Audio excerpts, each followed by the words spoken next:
বললো মাল আনতে, এখন মরে গেল। তাহলে এখন এই মালটা কি করবো? না বাবা, এখন মাল গেলে হবে না, এখন ঠাকুমাকে সান্ত্বনা দিতে হবে দেখছি। যাই মা, ঠাকুমাকে একটু সান্ত্বনা দিয়ে আসি। দাদু, দাদু, আমারও ভাতার মরে গেল রে। কি ভাতার বলছি না, এটা তো আমার দাদু হয়।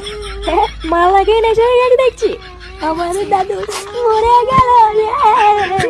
ও দাদু গো, আমায় ছেড়ে যেও না গো দাদু। আরে বাহ, একটা সাদা ভাঙা গান হয়ে গেল মনে হচ্ছে। এটা কি তা বলছো তো রে? তাই তো দেখছি ওরা। একটা কথা আমার মাথায় কিছুতেই ঢুকছে না। কি কথা? আচ্ছা, দাদু মরেছে ল্যাংচা, কিন্তু ফুটো কাঁদছে কেন? তা ঠিকই বলেছিস, আমার তো মাথায় কিছু ঢুকছে না।